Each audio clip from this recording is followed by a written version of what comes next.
devant l'Assemblée nationale et le Sénat réunis, Faure Esozima Gnassingbé a tracé les contours d'une vraie république qu'il veut, moderne, équitable et proche des citoyens.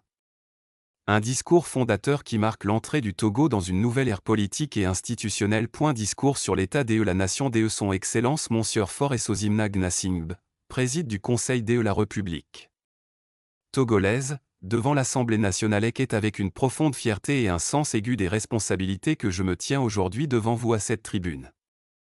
Par la confiance de la majorité parlementaire, j'ai l'honneur d'assumer les fonctions de président du Conseil, pour conduire, avec vous, l'action publique dans une nouvelle étape de l'histoire de notre pays. Nous construisons aujourd'hui ensemble une république nouvelle. Une république d'équilibre, une république d'avenir. Cette république est celle que nous avons voulu en adoptant une réforme constitutionnelle d'envergure, qui fait de notre pays une démocratie parlementaire moderne. Je voudrais partager avec vous une vision pour le Togo de demain, évoquer les implications de ce nouveau régime parlementaire et définir le cadre d'action du nouveau gouvernement.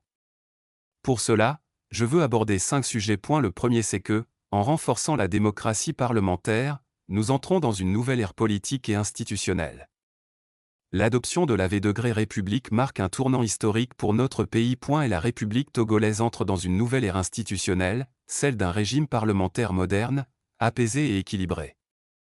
Cette évolution, voulue et adoptée par le Parlement, incarne notre ambition collective de renforcer la démocratie, d'approfondir l'état de droit, et d'ancrer toujours davantage nos institutions dans la volonté du peuple togolais. Ce changement consacre un principe simple, c'est désormais ici, dans cette Assemblée, que se détermine la politique de la nation.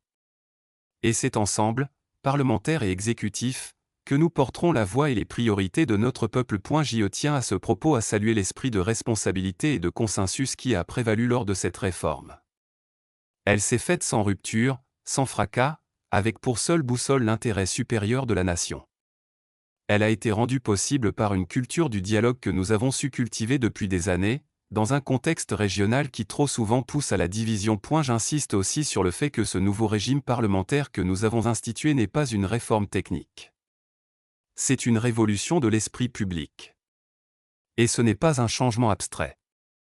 C'est une transformation de notre démocratie qui va avoir des conséquences concrètes pour nos concitoyens. Avec la V2 République, nous avons fait le choix d'un régime parlementaire moderne, efficace et représentatif.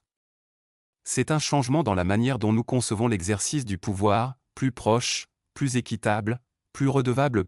Elle consacre une avancée majeure pour la décentralisation.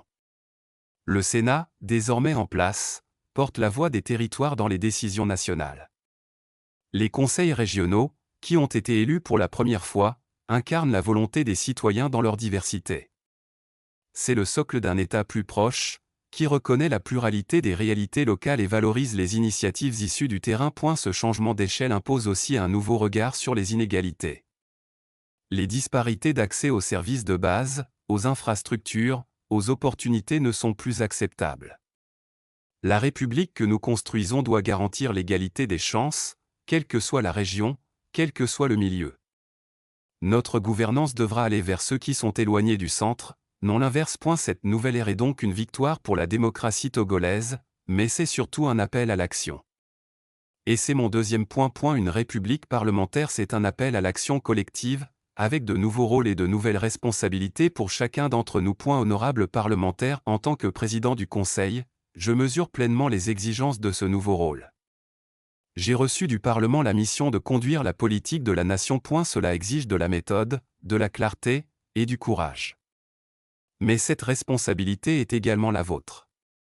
Car désormais, davantage de décisions majeures se prennent ici. La majorité parlementaire porte avec moi la responsabilité de l'action. L'opposition a celle de la vigilance et de la proposition. Tous, nous sommes les artisans du pacte démocratique qui doit nous unir dans la conduite du changement. Nous ne devons pas nous méprendre sur le sens de la réforme que nous venons d'adopter. Elle ne consiste pas seulement à redistribuer les fonctions entre institutions. Elle implique un véritable et profond changement de culture politique, avec plus de débats, plus de redevabilité, plus de transparence, plus de proximité avec les citoyens. Dans cette nouvelle République, chaque parlementaire est plus que jamais comptable devant le peuple. Chaque territoire doit se reconnaître dans les politiques publiques. Chaque citoyen doit sentir que sa voix compte et que son sort est pris en compte. Dans une république parlementaire, aucune transformation durable ne peut reposer sur un seul homme, ou sur un seul pouvoir. C'est une dynamique partagée, un contrat de confiance entre l'exécutif et les élus du peuple. C'est pourquoi le rôle du Parlement change. Il ne se limite plus à voter les lois et à contrôler l'action du gouvernement. Il devient une instance de décision stratégique, un espace de convergence des idées, un moteur d'impulsion démocratique. C'est dans cette enceinte que se forgera, se débattra, et s'affirmera l'intérêt général. À vous, parlementaires, revient la responsabilité historique de faire vivre cette démocratie parlementaire. À vous revient le devoir de vigilance, de construction et d'écoute. Nous avons besoin d'un Parlement actif, respecté, respectueux.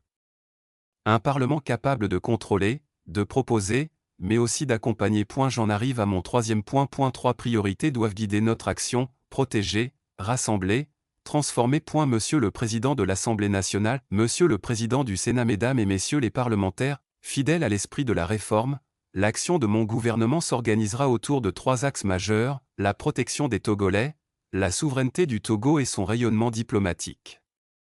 C'est la responsabilité de protéger la consolidation républicaine, la cohésion nationale et la décentralisation. C'est la volonté de rassembler et le développement économique et social. C'est l'ambition de transformer. Alors que nous arrivons au terme de la feuille de route gouvernementale 2025, ces 3 axes s'inscrivent dans la continuité de notre action, mais aussi dans une ambition renouvelée. Faire de la République la République des résultats. JE commence par la sécurité, la stabilité et le rayonnement de notre pays. Notre première priorité sera de protéger. Protéger le pays, protéger les citoyens, protéger l'État, protéger la stabilité et l'équilibre de la sous-région. Dans un monde marqué par l'instabilité, par les menaces sécuritaires, par les chocs climatiques ou économiques, la mission première d'un gouvernement responsable est de garantir la sécurité, la stabilité et la résilience. Sécurité des citoyens, stabilité des institutions et paix sociale, tout commence là. Notre engagement restera total pour défendre l'intégrité du territoire, protéger les populations, et renforcer la résilience des communautés. Et la montée des périls régionaux, notamment au nord du pays, nous oblige à poursuivre et intensifier notre stratégie globale de sécurité, fondée sur la prévention, la diplomatie et le respect des droits. Cette stratégie combine sécurité de proximité, résilience communautaire, et développement intégré.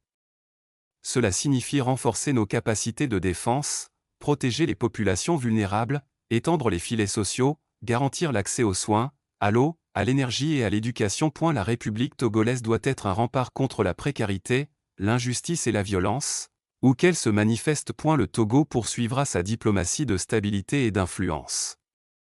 Cette diplomatie active est un levier de rayonnement, mais aussi de protection de nos intérêts. Dans le nouveau monde qui émerge, la souveraineté de notre pays se renforce aussi par l'interdépendance choisie, par la capacité à parler d'une voix africaine forte sur les grands enjeux globaux. Et la voix du Togo portera pour la paix, l'intégration régionale, le panafricanisme moderne, et les partenariats stratégiques, en lien avec la diaspora et les acteurs économiques. Notre pays joue déjà un rôle reconnu de médiateur sur le continent africain, de partenaire fiable pour la paix, de voix constructive pour l'intégration régionale et dans les enceintes multilatérales. Avec le soutien du Parlement, le gouvernement va maintenir le Togo dans cette posture choisie de stabilité, de dialogue et de coopération. Nous poursuivrons notre engagement pour la stabilité régionale, pour le dialogue entre les États africains, pour la mobilisation des diasporas et pour la construction d'un panafricanisme moderne et ouvert. Cette ambition internationale n'est pas déconnectée de notre projet national.